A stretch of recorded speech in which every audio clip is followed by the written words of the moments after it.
ایک کا تو میں نے خود اپنی آنکھوں سے, اس کے پاس 0 میٹر 125 تھی ہمارے دوست کے پاس, میرا خیال ہے 6 سال سے اس نے ایسا رکھا ہوا تھا کہ لگتا نہیں تھا کہ یہ سیکنڈ ہینڈ ہے. اس نے وہ گاڑی کسی ادارے کو بیچ دی. 1 ہفتے بعد میں نے وہ بائک دیکھی, ایسا لگ رہا تھا موٹر سائیکل نہیں ہے, کباڑ والے سے چند پرزے لے کے چپکا دیے انہوں نے. میں نے اس ادارے والوں کو کہا, میں نے کہا یار یہ امانتوں میں یہاں, یہ تو آپ نے چندے کے پیسوں سے لی ہے نا ادارے کے لیے, ادارے کو کام ہوگا, ضرورت پڑتی ہے تو ٹھیک ہے, چندے کے پیسے سے لیے, ادارے کے لیے, اپنی ذات کے لیے نہیں. لیکن اپنی بائک کا بھی آپ لوگ یہی حال کرتے ہو. اپنی بائکیں بھی گھروں میں ایسے رکھی ہوئی ہیں, 1 ہفتے میں ایسا لگ رہا ہے کباڑ خانے سے لے کر آئے ہو. یہ ہر جگہ. گورنمنٹ ملازمین کو دیکھ لو, دفتروں کا کیا حال. گورنمنٹ کے کسی دفتر میں جاؤ, انہی صاحب کے پرائیویٹ دفتر میں جاؤ گے, اے سی لگا ہوا ہوگا, ہر طرف پوچھا صفائی ستھرائی, نیٹ کلین, سب ایسے تمیز سے. لیکن یہی جب گورنمنٹ اس کے حوالے کوئی دفتر کرتی ہے, کاغذ ادھر پڑے ہوئے ہیں, پان کی پیکیں, تھکنیاں, کیا بیڑا غرق. میرے بھائی ایک دفعہ کسی ادارے سے نا, نیوی کے کسی ادارے سے ایک پینسل اٹھا کے گھر لے آئے, مجھے انہوں نے خود واقعہ سنایا. میرے والد صاحب نے کہا یہ پینسل تمہاری ذاتی ہے؟ انہوں نے کہا نہیں, دفتر میں کسی کام کی نہیں تھی اس لیے اٹھا کے لے آئے. والد صاحب نے کہا کسی کام کی نہیں تھی تو پڑے رہنے دیتے اس کو, اے بھائی نہیں تھی نا کسی کام کی تو پڑے رہنے دیتے بھائی, تم کیوں. ہم لوگ پتہ ہے آپ کو, آپ یقین نہیں کرو گے ایسی باتیں بھی ہوتی ہیں. مدرسے میں جب ہم دارالفتہ والارشاد پڑھا کرتے تھے تو ماچس کی تیلی سے میں خلال نہیں کرتا تھا, مدرسے کی ماچس کی تیلی سے. سمجھ میں نہیں آ رہی بات, کیونکہ بھائی مدرسے میں لوگوں نے چندہ دیا ہے اور ماچس بھی خریدی گئی ہے چندے کے پیسوں سے. یہ ٹوتھ پک کے لیے نہیں بلکہ چولہا جلانے کے لیے, تاکہ طلبہ کا کھانا پکے. تو میں خلال نہیں کرتا تھا, مجھے ڈر لگتا تھا, کیونکہ ہمارے حضرت نے اندر ڈرایا ہوا تھا وقف کے اموال ہیں. پھر میں نے حضرت سے پوچھا تو حضرت نے فرمایا ان چھوٹے موٹے کاموں کے لیے استعمال ہو سکتا ہے. تو اگر کوئی ایسا نہیں کہ نکال کے سارے دانتوں میں بیڑا غرق کر دو, کہیں کوئی تیلی پڑی ہوئی ہے تو کوئی اس میں کوئی حرج نہیں ہے, ورنہ ہم یہ نہیں استعمال کرتے تھے. تو آج دیکھ لو آپ, مدرسے کے اموال ہوں, اسکول کالجز کی چیزیں ہوں, گورنمنٹ کے اداروں کا حال تو دیکھو آپ. اس میں گورنمنٹ والے سب سے ماشاءاللہ ان خیانتوں میں آگے ہیں. کہتے ہیں گورنمنٹ کا مال ہے. بھائی گورنمنٹ کا مال نہیں ہوتا, عوام کا مال ہوتا ہے. شہباز شریف, بلاول بھٹو, عمران خان اور یہ سارے گورنمنٹ کے جو لوگ ہیں, یہ اپنی جیب سے تھوڑی لے کر آ رہے ہوتے ہیں. یہ تو عوام کے ٹیکس کے پیسوں سے یا عوام کے پیسوں سے یہ سب کو, یہ ساری عوامی املاک ہیں. آپ ٹرینوں میں سفر کر رہے ہو, پھٹا نکال کے گھر لے گئے, ٹھیک ہے, گورنمنٹ کا مال ہے. یہ زیادہ بڑا جرم ہے. یہ گورنمنٹ کا ہوتا تو میں بھی کھاتا آپ کے ساتھ. گورنمنٹ کا کوئی مال نہیں ہوتا. یہ کس کا مال ہے بھائی؟ پبلک کا ہے. تو کس کس کو قیامت کے دن حساب دو گے؟ تو شخصی ملکیت میں تو انسان اس سے معافی مانگ سکتا ہے, حکومتی مال جب کھائے گا تو کس کس سے معافی مانگے گا. اس لیے ہمارے حضرت نے ہمیں سمجھایا ہوا تھا کہ کبھی اگر جلدی ہو, ٹرین میں ٹکٹ کرنا ہو, ٹرین میں سفر کرنا ہو, ٹکٹ نہ لے سکو تو پھر کیا کرو. ہم نے کہا حضرت پھر وہ ٹکٹ چیکر پیسے لیتا ہے. فرمایا اس کو نہیں دو پیسے, آپ کیا کرو, اترنے کے بعد ٹکٹ خرید کے پھاڑ کے پھینک دو, تاکہ جتنا سفر آپ نے ٹرین میں کیا ہے وہ پیسے گورنمنٹ کے کھاتے میں چلے جائیں. کیونکہ یہ گورنمنٹ کے نہیں ہیں, یہ کس کے ہیں بولو؟ عوام کے. لیکن اب میں ایک دوسرا پیکج پبلک کے لیے لے کر آیا ہوں کہ بجائے گورنمنٹ کے کھاتے میں ڈالنے کے کسی غریب کو کھلا دو. کیونکہ گورنمنٹ کے کھاتے میں ڈالو گے 50% چانس ہے کہ گورنمنٹ اس کو عوام پہ استعمال کرے گی, 50% ہے کہ کرپشن میں ضائع ہو جائے. ہو سکتا ہے, میں الزام نہیں لگا رہا کسی کے اوپر, لیکن وہ غریب پہ خرچ کرنے میں 100% کس پہ خرچ ہو جائے گا؟ غریب پہ. تو بغیر ٹکٹ سفر جائز نہیں ہے, ٹکٹ لے کے کرو. لیکن اگر کبھی ایسا ہو گیا کہ آپ کے ذمے گورنمنٹ کو کچھ دینا ہے تو پھر بہتر یہ کہ ڈائریکٹ کس کو پکڑا دو, صدقہ کر دو, کسی غریب فقیر کو کھلا دو آپ. کیونکہ گورنمنٹ کے کھاتے میں جیسے زکوٰۃ اصل میں تو حکومت لے سکتی ہے لوگوں سے, حکومت لے کے لوگوں میں بانٹے, لیکن ہم کہتے ہیں بھائی یکم رمضان سے پہلے بینک سے اپنے پیسے نکال لو, زکوٰۃ گورنمنٹ کو مت دو. گورنمنٹ کا کوئی بھروسہ نہیں ہے, صحیح جگہ خرچ کرے گی یا کھا جائے گی. تو اس میں بہت سارے لوگ بیٹھے ہوئے ہوتے ہیں, تو خود ہی نکال کے. حضرت عمر کا دور الگ تھا, اس میں گورنمنٹ کو لوگ دیتے تھے, صحیح جگہ استعمال ہوتی تھی. اب نہیں ہے وہ دور, گورنمنٹ کو دو گے پتہ نہیں کہاں جائے گی. تو بہتر یہ ہے کہ اپنے پیسے نکالو اور کہاں خرچ کرو, خود غریبوں میں ڈیوائیڈ کر دو, وہ یقین ہوگا آپ کو. تو یہ امانتوں میں خیانت ہے. انشاءاللہ آگے پھر وعہدہم راعون, اللہ نے ایگریمنٹ کی پابندیوں کا بھی حکم دیا. تو اللہ ہم سب کو امانتوں میں خیانت سے بچنے کی توفیق عطا فرمائے. اور آج کے بیان کا خلاصہ 2 لفظوں میں بیان کر دوں میں. خلاصہ ان آیت کا یہ ہے کہ آپ کو اپنے آپ کو ایسا بنایا ہے لوگ اندھا اعتماد کریں. لوگ کیا کریں؟ اپنے راز آپ کے سامنے رکھ سکیں کہ یار یہ راز فاش نہیں کرے گا, اس سے دل کی بات کہہ لو. اپنی برائیاں آپ کی وہ آپ کے سامنے کر سکیں, ان کو پتا ہو کہ یار میں اپنی برائی اس کے سامنے بیان کروں گا تو یہ میرا عیب چھپائے گا. مجھے یاد ہے ایک پیر و مرشد کے سامنے کسی نوجوان نے بتایا کہ مجھے کوئی غلط کام کی عادت پڑ گئی ہے, تو میری اصلاح کریں. اس پیر نے کسی اور کو بتایا کہ یہ مجھے یہ کہہ رہا تھا. میں نے کہا یہ پیر ہے جاہل کا. دیکھو وہ آپ پہ اعتماد کر کے اپنی برائی بیان کر رہے ہیں تاکہ آپ اس کی اصلاح کریں, اور آپ جا کے کسی اور کو بتا رہے ہیں. تو یہ تو بہت غلط ہو گیا نا. وہ پیر نہیں ہے, پھر وہ جاہل ہے. تو آپ نے اپنے آپ کو ایسا بنانا ہے, میں نے بھی آپ نے بھی, کہ لوگ ہم پہ اندھا اعتماد کریں. بھائی جو اس کے پیسے ہیں, جو ہمارے پیسے ہیں, وہ ہمارے ہی ہیں. وہ اس کے لاکر میں رکھوائیں گے تو اس کی نظریں خراب. بہنیں بتا دیتی ہیں بھائی کو میرے پاس اتنے پیسے ہیں, گئے. بھائی پتہ ہے بہن سے کیسے, ایک خاتون نے مجھے کہا میں اپنے بردر کو بتانا چاہتی ہوں میرے پاس 1 کروڑ روپے آئے ہیں, فلاں جگہ سے آئے ہیں, تو میں بتا دو. پھر یہ نہیں کہنا کہ وہ گئے کہاں. کہہ رہی نہیں میرے بردر تو, میرے بھائی تو بہت نیک ہیں, تبلیغ میں بھی وقت لگاتے ہیں, اور جو ہے وہ تو بہت نیک ہیں. میں نے کہا جو تبلیغ میں وقت لگاتا ہے نیک ہوتا ہے, اس کا چوری کا طریقہ الگ ہوتا ہے. جو ڈاکو ہو اس کا چوری کا طریقہ الگ, چور کا چوری کا طریقہ الگ. چور تو ہے لاکر سے چوری کرے گا, ڈاکو کیا کرے گا, گن پوائنٹ پہ لے کے جائے گا. نیک آدمی پتہ ہے کیا کرے گا. میں نے کہا نیک آدمی یہ کرے گا, جس دن آپ نے بتا دیا نا میرے پاس 1 کروڑ رہے ہیں, تو بھائی کو اس دن نیند نہیں آئے گی. بولے گا یار کوئی وہ خود تو دھیلا ہے نہیں, اور دھیلا ہو بھی تو دوسرے کے پیسوں پہ جو بزنس کا مزہ ہے نا, خدا کی قسم وہ اپنے پیسوں پہ نہیں ہے. ہمارے والد صاحب کہا کرتے تھے جب بھی کوئی آئے نا اور کہے مفتی صاحب اتنے لاکھ روپے دے دو, میں بزنس کر رہا ہوں, آدھے آپ کے آدھے میرے, تو اس سے بولا کرے یہ پورے لاکھ خود ہی اپنے لگا لے, پورے تیرے. کتنا بہترین مشورہ ہے یا نہیں ہے. اچھا والد صاحب مجھے یہ بھی کہتے تھے یہ بات اس وقت تک سمجھ میں آئے گی نہیں جب تک نقصان نہیں ہوگا. بہت بتاتے تھے کبھی کسی کو پیسے مت دینا بزنس کے لیے. کوئی آج قابل اعتماد بہت کم لوگ ہیں, ہمیں کیا پتا چلے گا کون ہے یا نہیں. بہت منع کرتے تھے, لیکن ساتھ میں یہ جملہ بھی لگاتے تھے کہ سمجھ میں پھر بھی نہیں آئے گا جب تک ڈوبیں گے نہیں. واقعی میرے ڈوبے, مجھے سمجھ میں آ گیا. اور میں اب لوگوں کو کہتا ہوں تمہیں میں منع کر رہا ہوں, نہ باپ کو پیسے دو, باپ کی ویسے خدمت کرو کاروبار کے لیے, نہ باپ کو, اور سسرال کو تو بیڑا غرق. داماد کو دے دی, اب گئے. ہزاروں میں کوئی ایک آدھ ہوتے بھی ہیں, میرا داماد نہ غصے ہو جائے نا, تو ہزاروں میں کوئی ایک آدھ ہوتے ہیں. میں سیف سائڈ رکھتا ہوں کہ کوئی مجھے پکڑے تو بولے بھائی میں نے 2-4 لوگوں کے بارے میں کہا تھا, وہ نہیں ہے. تو داماد کو دے دیے, شوہر کو دے دیے, اور بھائی کو دے دیے, گئے. اب نہیں ملتا. تو والد صاحب کہتے تھے کہ جب بھی کوئی آئے کہ اتنے لاکھ دے دو, بزنس کروں گا, آدھے تمہارے آدھے آپ کے, تو بولو پورے اپنے لگا لے, پورے تیرے. میں نہیں چاہتا کہ تیرے آدھے میرے پاس آئیں, پورے کس کے, تیرے. تو ایسا ہی ہوا. بس بات کو ختم کر رہا ہوں. میں کیا کہہ رہا تھا یار, میں جلدی سے, نہیں بڑی اچھی مثال, نہیں یار اتنی اچھی مثال آ رہی تھی وہ نکل گئی. ہاں وہ بہن کا فون آیا نا, تو میں نے کہا دیکھو وہ اس کے دل میں خیال آئے گا رات کو, یار 1 کروڑ روپے سے میں بزنس کروں گا, پھر آدھے بہن کو دوں گا, پھر آدھے میں خود رکھوں گا, بہن بھی کروڑ پتی, میں بھی کروڑ پتی. صبح یہ شیطان دل میں کیا کر رہا ہوتا ہے, ڈال رہا ہوتا ہے. میں نے کہا اس کے بعد آپ اس کو پیسے دو گی, وہ شروع میں پروفٹ بھی دے گا, اس کے بعد چونکہ دوسرے کے پیسوں پہ آدمی کو وہ محنت نہیں ہوتی, وہ رسک لے لیتا ہے, داؤ پہ لگا دیتا ہے, جوئے کھیل لیتا ہے. وہ اپنے پیسوں پہ وہ غلطی نہیں کرتا, تو پھر وہ کرے گا یہ, اور اس کے بعد ختم. نہیں آیا سمجھ میں, دے دیے الحمدللہ, شوہر کو دیے, بھائی کو دیے. سب کا رزلٹ آخر میں کیا ہوتا ہے, رشتہ داریاں نفرت میں تبدیل, خونی رشتوں میں خونی لڑائیاں شروع. بھائیوں کے ساتھ واقعات آئے ہیں. میں منع کر رہا ہوں سگے بھائی کو مت دو. مائی میں میرا بہت پیارا بھائی ہے, چہیتا بھائی ہے. میں نے کہا چہیتا ہی رہنے دے, تلواریں نکلیں گی. اور ہوا پھر وہ قتل و غارت تک کی دھمکیاں دینے لگے. تو اس لیے میرے بھائی امانت ختم. تبھی قرآن کہہ رہے ہیں نیک لوگ مارکیٹ سے کیا ہے, شارٹ ہے.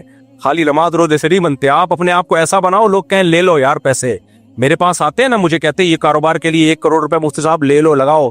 کہتا ہوں یہ 1.5 کروڑ میری طرف سے لے لے, میں نہیں لگا رہا. میں نہیں دیتا 1.5 کروڑ, لیکن مثال دے رہا ہوں. آئے میرے پاس لوگ, میں نے کہا بھائی میں ڈوب گئے تو میں کہاں سے, میں تو منہ چھپاتا پھروں گا. میں اب تک اللہ نے سوسائٹی میں عزت بچائی ہوئی ہے بھائی, کوئی میرے اوپر انگلی نہیں اٹھاتا کہ مفتی صاحب کرپٹ ہیں, پیسے کھا گئے. تو یہ عزت رہنے دے میرے بھائی, ٹھیک, اپنے پیسے اپنے پاس رکھ. تو اللہ بچائے ہم سب کو.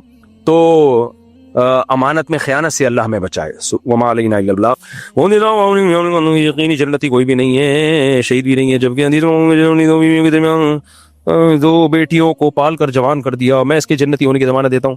دیکھو حدیث میں آتا ہے شہید بھی جنتی ہے, جس نے 3 بیٹیوں کی کفالت کی یا 3 بہنوں کی, میں اس کے لیے جنت کی ضمانت دیتا ہوں. یہ ساری حدیثیں برحق ہیں, لیکن پھر بھی ہمیں حدیث ہی میں منع کیا گیا, کسی شخص کی طرف اشارہ کر کے جنتی یا جہنمی نہیں کہہ سکتے. اب آپ کہو اس کی تو 9 بیٹیاں ہیں, ہمارے ایک دوست ہیں ان کی 9 بیٹیاں ہیں. میں نے کہا یار نبی نے 3 بیٹیوں کی کفالت پہ جنت کی ضمانت لیا, آپ کے لیے تو 3 دفعہ ضمانت ہے. اب وہ کیا اس کا مطلب میں کنفرم جنتی ہوں؟ نہیں بھائی، آپ کنفرم جنتی نہیں ہو. سوال پیدا ہوتا ہے جب میں 3 دفعہ میرے لیے ضمانت ہے تو میں کنفرم کیوں نہیں ہوں؟ کنفرم اس لیے نہیں ہو کہ ہو سکتا ہے کوئی ایسا کام کر رہے ہو جس پہ کنفرم جہنمی بھی بن رہے ہو. صحیح ہے، ایسا کام کر رہے ہو جس پر جہنمی ہونے کی بھی بعض گناہ ایسے ہیں جس پر نبی نے کنفرم جہنمی قرار دیا ایسے شخص کو. حدیث میں آتا ہے اس شخص پر اللہ کی لعنت جس کو بوڑھے ماں باپ ملے اور اس نے ان کی خدمت کر کے اپنے اوپر جنت کو واجب نہیں کر لیا. کیا مطلب؟ جس کو بوڑھے ماں باپ ملے اور اس نے اگنور کر دیا، کنفرم لعنتی، کنفرم جہنمی ہے. تو اس لیے قیامت کے دن پلس مائنس ہوگا. کچھ چیزیں کنفرم جہنمیوں والی ہوں گی، کچھ چیزیں کنفرم جنتیوں والی ہوں گی. تو ترازو کے پلڑے میں رکھا جائے گا کہ جنت کی گارنٹیاں اس کے پاس زیادہ ہیں یا جہنم والی گارنٹیاں زیادہ ہیں. اس لیے اسپیسیفک کسی خاص فرد کی طرف اشارہ کر کے ہم نہیں کہہ سکتے شہید جنتی ہوتا ہے، لیکن کسی شہید کو کہنا یہ 100% جنتی ہے اس لیے ٹھیک نہیں ہے. بھائی اس کے دل میں ریا تھی یا لوگوں کا قرضہ لے کے شہید ہوا ہے. بعض لوگ اس لیے شہید ہوتے ہیں کہ اب قرضہ تو ادا ہو نہیں رہا، شہید ہو جاؤ یار، کھا کے قرضہ لے کے مر جاؤ. تو اب اس لیے اشارہ کر کے کہنا جائز نہیں ہے. اگر آپ نماز میں قرات بھول جائیں تو کیا آپ کا گارڈ آپ کو بتا سکتا ہے جبکہ نماز نہیں بتا سکتا؟ جو شخص نماز میں خارج ہے وہ لقمہ نہیں دے سکتا. السلام علیکم، میرا کاروبار میں بہت نقصان ہوا ہے تو باہر ہوں لیکن والدین اجازت نہیں دے رہے. یہ کہہ رہے میرا کاروبار میں بہت نقصان ہوا ہے، میں باہر ملک کاروبار کے لیے جانا چاہتا ہوں لیکن میرے والدین اجازت نہیں دے رہے. اگر آپ کے باہر ملک جانے سے آپ کے والدین کو کوئی نقصان نہیں ہے تو آپ پرمیشن کے بغیر بھی جا سکتے ہیں.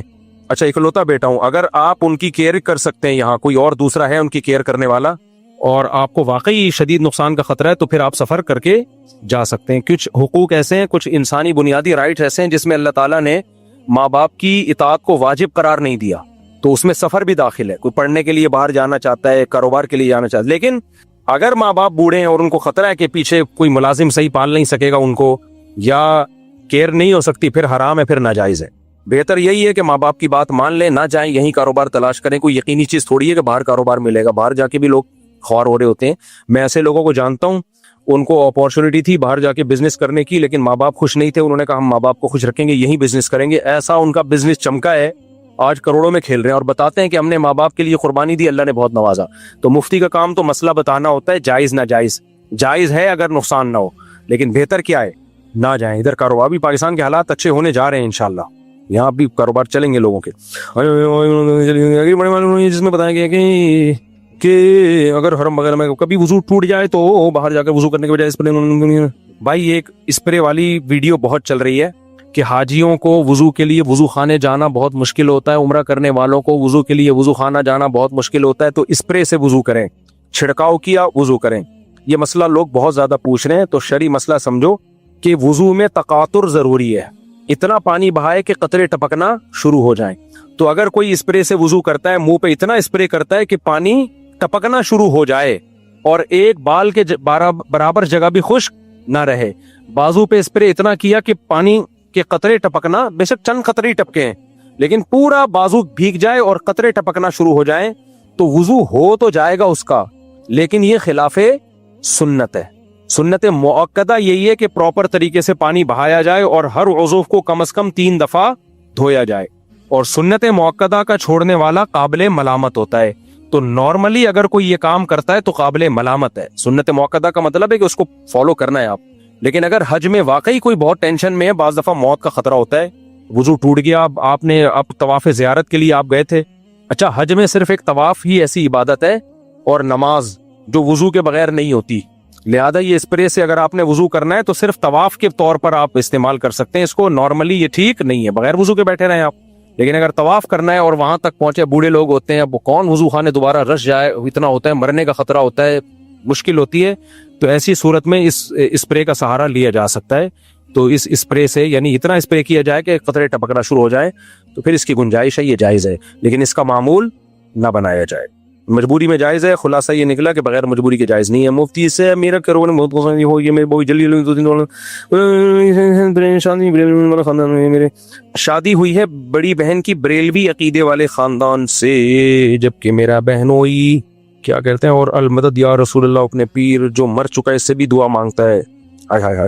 بھائی صاحب اگر وہ اتنا بریلوی سے بھی نکاح جائز ہے، سارے بریلوی ایک جیسے نہیں ہوتے، شرکی عقیدہ ہر ایک کا نہیں ہوتا، لیکن اگر ایسا عقیدہ ہے کہ وہ قبر سے باقاعدہ دعا مانگ رہے جا کے پیر و مرشد کو، یا مدد کہتا ہے اور اس کی نیت یہ ہوتی ہے کہ پیر مدد کر سکتے ہیں، تو پھر تو نکاح ہوا ہی نہیں ہے.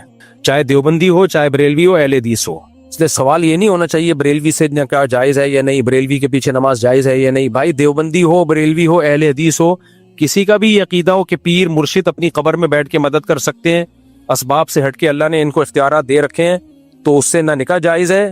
کیونکہ دیوبندیوں میں بھی ایسے لوگ موجود ہیں, خالی بریلویوں میں نہیں ہے. کچھ دیوبندی اس عقیدے کے حامل اپنے پیر کے بارے میں سمجھتے ہیں وہ جہاں بھی ہوتا ہے اس کو ہمارے سب حالات کا علم ہوتا ہے, تو یہ شرکی عقیدہ ہے.